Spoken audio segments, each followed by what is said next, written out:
Kita beragam tapi kita satu. Sekarang kita melupakan kebinekaan, hanya fokus pada ketunggalan, keikaan.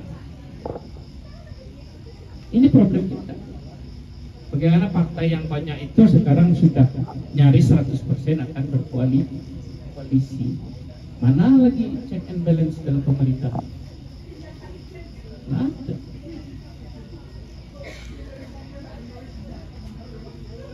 Itu konteks pemerintahan ya. Belum konteks-konteks yang lain.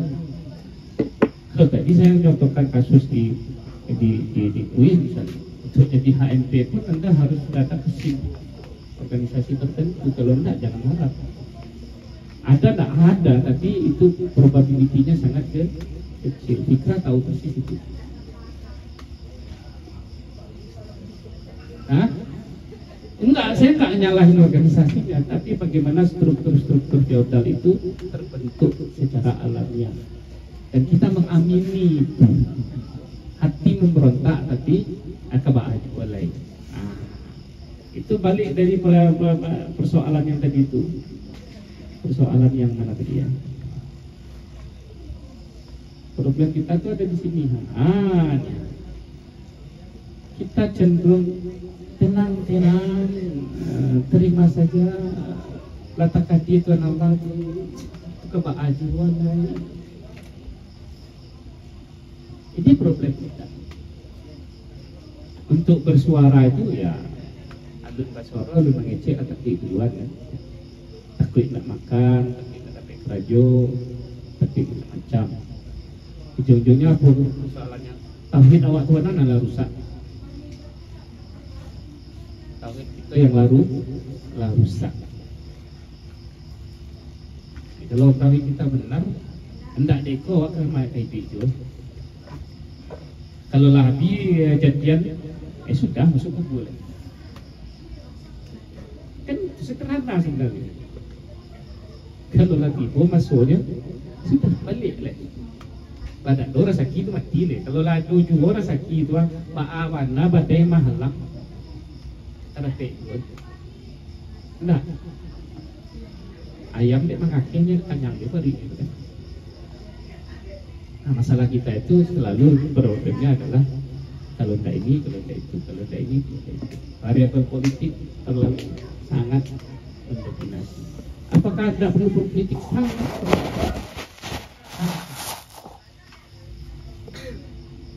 Tapi ya problemnya adalah di struktur masyarakat kita tadi yang masih belum advance, belum maju. Ya, tantangannya apa? Ya bagaimana kita yang muda-muda punya cara pandang yang baru, cara pandang yang bisa meliberasikan kita, membebaskan kita dari berbagai macam-macam hubungan tadi. Tapi bukan berarti berani konyol ya. Oh tengok ini lagi asam dia orang tuh baru tahu rasa. Tidak kayak gitu. Semuanya perlu strategi. Kalau Bung Hatta prinsip politiknya gimana? Kok tidak ketujuh jadi jauh aja mengacau. Itu gaya Bung Hatta. Bung Hatta dengan Soekarno begitu akrab, bahkan disebut Bumi Tunggal. Ketika Bung Hatta sudah tidak srek dengan gaya politik Soekarno, dikritiknya melalui satu tulisan Demokrasi Kita. Karek kapalo jo Soekarno ayat pasarang lalai. Dia tidak satu-satu le. Kalau dibahasakan bahasa awak ya, kasarangan no, dia tidak satu-satu le tau. Dia tidak kemangga tuang lo, tapi alah tadi tagahan no rawak dia. Tidak ditagah no pencilik dia lah. Kira kayak gitulah. Akhirnya dicalik jauh. Menggaduh tak, Bung Hatta tidak pernah mengganggu. Bahkan untuk sekelas wakil presiden pernah tak baik mampu bayar listrik, pernah dicabut listriknya kan, pernah tidak mampu beli sepatu Fendi, sekelas wakil presiden. Itu karakter tadi. Kita perlu karakter. Kalau Bung Hatta, kalau Tan Malaka tidak ketujuh lakukan perlawanan. Tapi perlawanan doa Kota Malaka dengan apa? Dengan tulisan, membangun opini. Jadi bagi kalau kita teladani karakter para founding father kita tadi itu, ya berkarakter semuanya. Boleh kita berbeda, boleh kita berdebat, tapi dengan santun. Nasir dengan Soekarno dulu bertengkar dengan tulisan dalam bentuk Islam Sontoloyo, tapi keduanya saling mendoakan, saling berakrab aja tuh, nggak ada ribut-ribut. Secara politik mereka bertengkar strategi, bertengkar argumen, bertengkar pikiran, tapi secara kemanusiaan mereka bersahabat.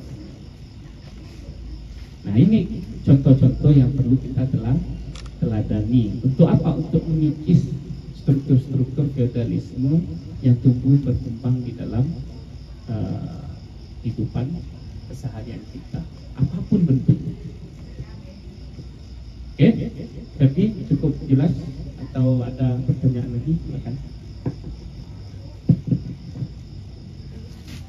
Silakan kalau ada. Nah, teman-teman yang ingin bertanya silakan. Iya. Nah, ada setaraan setena. Ais. Manantang kawan.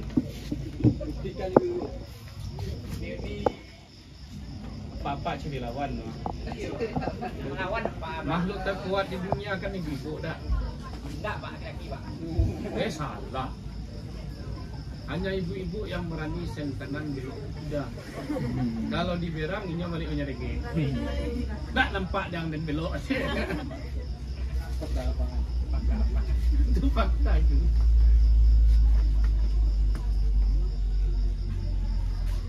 Ayo, boleh. Eno setara. Silakan meneruskan kalau kau tanya. Itu masih tidak. Boleh pakai ini boleh tidak? Enggak. Nah, jadi kan gini, kan ini agak luar dari konteks Pak, tentang kesetaraan. Nah, kan di kehidupan ini kita setara ada antara yang miskin dan juga yang kaya. Nah, maksudnya itu setara kayak enggak Pak? Misalnya kita di dalam ini, di dalam suatu universitas atau di dalam suatu organisasi, perusahaan kayak gitu. Nah, jadi gini, kita nih ingin sesuatu gini Pak. Misalnya kita nih sama-sama bersaing nih tentang, misalnya kita ingin jabatan. Nah, kita sama-sama bersaing. Nah, gimana kalau misalnya tuh bersaingnya tuh tidak ini Pak, tidak sehat dengan konteks orang dalam kayak nah, pandangan Bapak ini kayak mana terhadap itu? Ya, kondisi orang dalam ini segala macam tuh itulah lamur. Udah lama kejadian. Enggak hanya hal baru. Kalau ditanya ke saya, berani melawan, kalau enggak tinggal. Itu aja. Ya alhamdulillah saya datang ke Jambi ini dulu ya dengan modal bismillah. Nasab nado nasib sudah menang. Oke. Jadi kalau menurut saya yang pertama harus dilakukan, hilangkan persepsi keberhasilan itu ditentukan oleh orang dalam. Kalau kata pepatah Arab, ada ana, kodena, indak ku apa den, iku mama den, iku senior den, iku apa den, nah itu yang dibaca. Ada ana, kodena, kemampuan saya ini, saya punya skill ini, TOEFL saya sekian, IELTS saya 7, IPK saya 3,9, mampu mengoperasionalkan ini, bisa menganalisis data science menggunakan Python, menggunakan ini untuk blau. Kalau udah kayak gitu apa perlu orang dalam lain? Hah? Kalau isi kapal lo tak bisa diukur, tentu ya orang dalam yang perlu. Nah, maksud saya apa ya? Untuk mengatasi itu, Anda harus meningkatkan level kualitas Anda. Persaingan itu syarat utamanya adalah kualitas. Kalaulah seperti itu kita siapkan, kalah juga di orang dalam, berarti ada tempat yang lain yang lebih baik. Kalau ikan lele masuk ke bilik ikan lele, kan narko, sargo ikan lele. Jadi kalau anda itu ikan Arjuna masuk ke kolam lele, kan dianggap sebagai dihargai senilai ikan lele. Jadi syukur-syukur aja kalau seandainya memang udah berkualitas tapi kalah juga dalam persaingan. Kalau nanti memang kolam tadi tidak cocok untuk anda. Oke? Itu jadi mental kita yang harus dibangun. Tidak usah disalahkan keadaan. Menjadi persoalan tadi yang saya bilang di awal tadi itu, ala buruk, mental miskin, tidak tahu diuntung lagi. Nah, pola pikir miskin, cukup lagi. Tapi kalau mental karakter kita yang kita bangun, kualitas diri kita update, bahasa Inggris bayi tajud, kan? IPK tinggi, skill banyak, personal language-nya bagus, brandingnya bagus, apalagi tidak perlu proposal orang namanya minta uang tuh. Oke? Tapi kan adik-adik kan tidak. Anak dia maju main dan dipikir termasuk itu. Lihat orang dalam kira-kira, lihat yang bisa bantu. Yang membantu tadi pilihan sendiri. Dan kemasukan wak keserupu itu malah wak sudang, tak malu orang lain loh. Awak sebagai mahasiswa yang masih duduk di bangku perkuliahan, Pak, masih ingin belajar, Pak. Apa sih jalan yang harus awak ambil ke depannya? Dan apa sih personal branding apa yang harus awak mulai di jenjang mahasiswa, Pak? Entah itu skill, entah itu yang kemampuan lain tadi, Pak, itu. Yang pertama tentu kita harus mengetahui diri kita sendiri. Awak tuh latihnya di mana? Kelebihan kita itu di mana? Kelemahan kita di mana?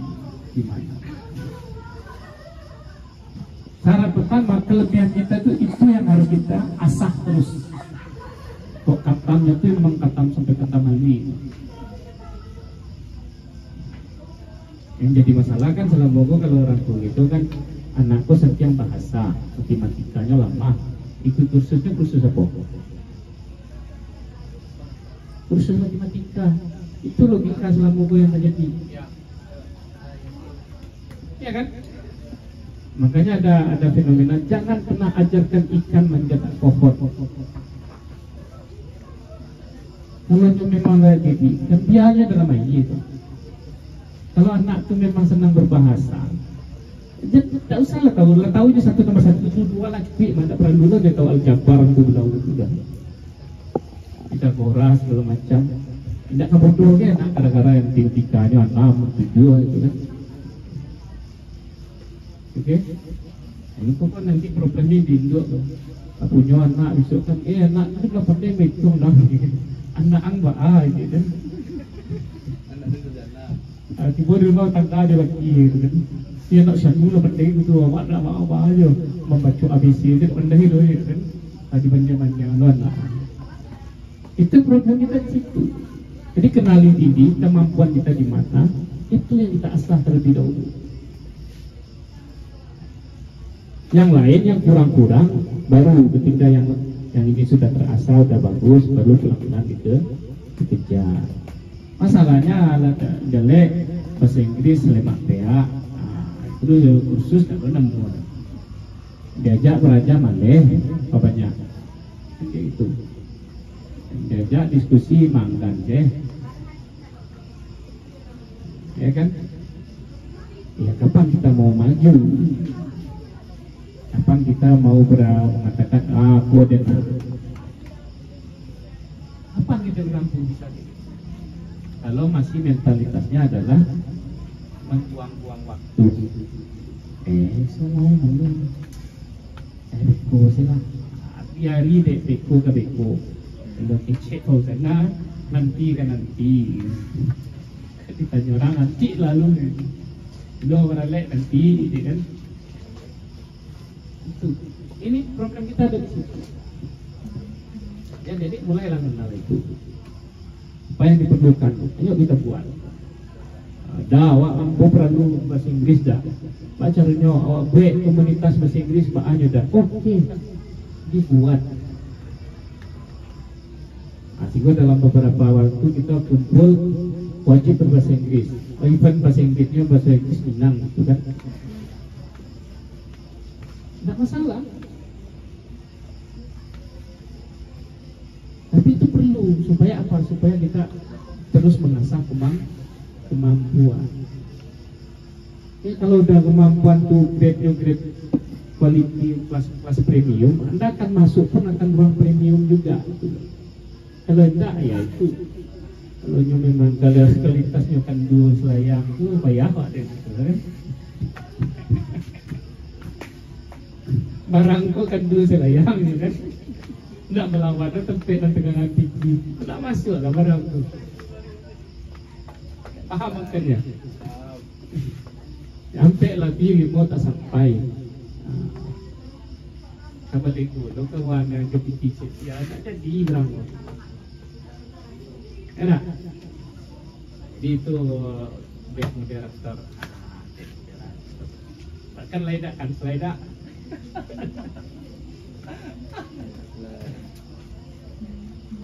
Enggak kan itu selayang.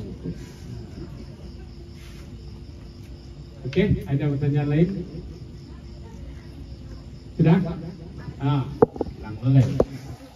Ini kan nyaki kawan-kawan kan itu malam itu makin ini. Iya, sama nama masing-masing. Dompeng. Solar. Baik, assalamualaikum warahmatullahi wabarakatuh. Sebelumnya izin moderator, masih ada waktu kan untuk bertanya? Masih lama waktu pak? Masih ada 2 menit lagi. Oke, mungkin kalau kita berbicara dengan judul tadi pak, terlalu banyak yang bisa disalahkan pak. Apalagi tadi masih kita di sistem pemerintahan Pak Jokowi ya pak. Adalah yang beberapa yang membuat ekonomi itu menjadi ketimpangan tuh banyak faktor yang disebabkan pak. Mungkin bisa dari segi pemerintahannya atau dari segi alur politiknya, bahkan ekonominya, terlalu banyak bisa disalahkan pak. Bahkan bisa jadi juga masyarakatnya sendiri pak. Jadi pertanyaan Gilang pak, kami pernah berdebat pak sama Ngoplas. Dan tadi pak ada lucu. Bagaimana pandangan bapak jika kita melihat seorang pejabat? Mungkin pertanyaan Gilang mungkin bisa agak sensitif lah pak. Kalau pejabat tuh dalam satu periode jabatan pasti harta kekayaannya meningkat. Betul lah pak di latar belakangnya walaupun pengusaha atau apa. Tapi pasti setelahnya menjabat harta kekayaannya meningkat. Itu tuh kira-kira pak, menurut pandangan apa? Jika seorang pejabat menjabat kemudian habis masa jabatannya, tetapi harta kekayaannya meningkat pak. Bahkan kita ada di itu pak debat kemarin Mata Najwa. Ya. Adriana Puli DPRI pak. Dulu. Bahkan dia mengatakan ke pak, sebenarnya gaji DPR itu kurang pak. Bahkan seharusnya harta kekayaan itu menurun. Karena bisanya menjabat itu tuh bahkan banyak pengeluarannya harus dikeluarkan, bukan dari pemasukan. Kata beliau pak, yang katakan masih kurang kayak gini. Karena ada hal-hal lain yang membuat pemasukan itu lah pak. Di bawah menurut pandangan apa mencari pejabat yang kayak gitu pak? Pejabat yang makin hari makin menjabat. Itu kayak fufu papa tadi pak.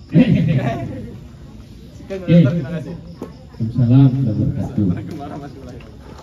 Nah, yang pertama yang perlu ditanyakan, kalau pejabat tadi sekian jabat terus 5 tahun berikutnya naik kekayaannya, secara rasional normal.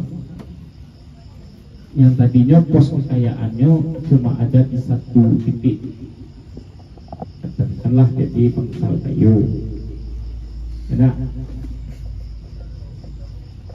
kan contoh, nah lo kan tendensi itu. Nah, ketika mau jadi presiden misalnya kan, Pak Jokowi jadi presiden, dari gaji saya lah sekian juta rupiah. Ya nak, belum fasilitas-fasilitas lain. 2 periode jadi presiden tuh jaleh rumah istana diberikan untuk beliau sebagai reward. Apakah tak layak? Sangat layak. Wajar-wajar saja. Negara yang diurus orang. Kok tak gue mental kepacang perlu deh gue. Banyak rahasia negara yang dipertaruhkannya itu. Dan kalau ambut dalam kondisi saya juga nyadari, karena kritik itu kalau dalam konteks politik, kritik yang hal yang kita lihat itu ada hidden agenda yang lebih besar lagi yang bisa tersembunyi di balik itu. Nah, hidden agenda, hidden connection tadi itu bisa jadi kalau dilempar ke publik yang terjadi chaos. Itu oke, kita balik pertanyaan tadi. Dalam konteks salary segala macam adanya peningkatan normal, sangat rasional. Ini kita tidak bicara soal etik ya, nantilah soal etik. Yang kedua, nah ini balik konsep equality tadi. Oke. Konsep bagaimana akses yang sama terhadap sesuatu tadi. Orang yang punya kekuasaan, dia punya akses yang lebih pada sumber-sumber ekonomi. Makanya kebanyakan orang yang mau jabat itu rata-rata orang punya latar belakang pengusaha atau bisnis.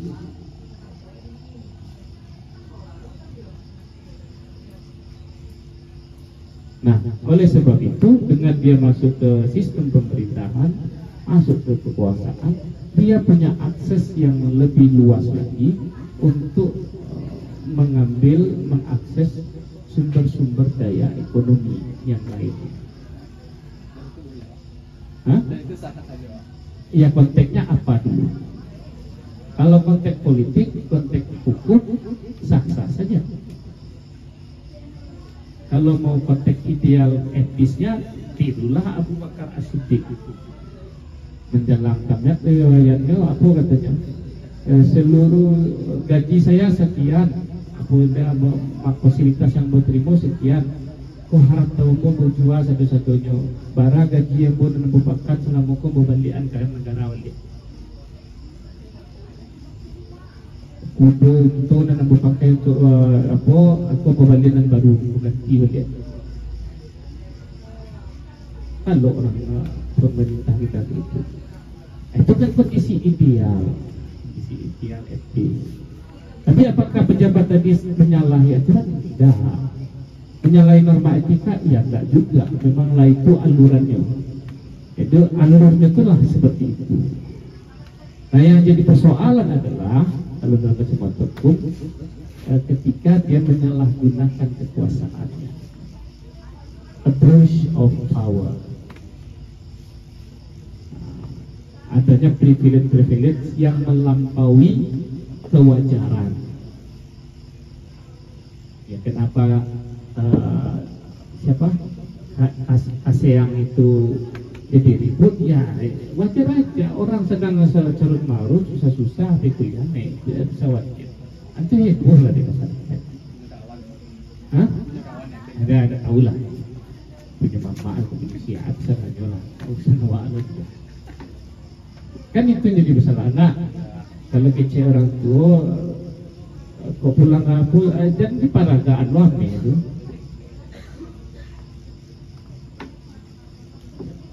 Karena jangan mencari jam dia waktu tamu orang mencari jam itu tak etis. Ada tamu apa-apa pusarok tak etis. Itu kan soal etika. Tapi kalau soal kewajaran, apakah anak seorang presiden tidak boleh naik pesawat jet pribadi? Ya boleh aja, sah-sah saja. Tapi dia ada mau kalau anda bingung Raffi Ahmad sih bisa. Bolehnya udah, tidak boleh, itu dong. Bisa lebih tiang anda. Cuma soal etik tadi. Oke? Nah, soal politik nggak usah kita masuk. Next time. Panjang Pak kalau cerita politik. Tidak bisa habis ya, Pak. Tidak habis-habis.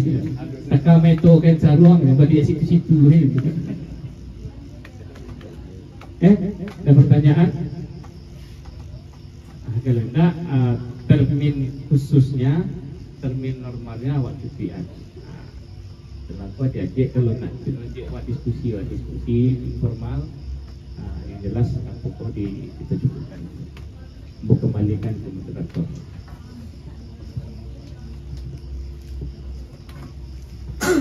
Mungkin cukup untuk diskusi kita pada malam hari ini yang mungkin kurang lebih dari 2 jam.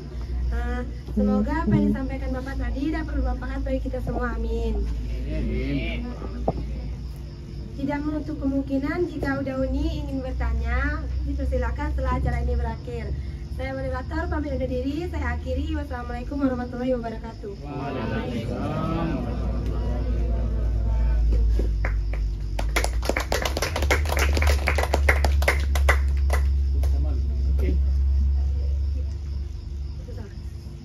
Baik, Udauni silakan merapat, kita akan membuat tugas.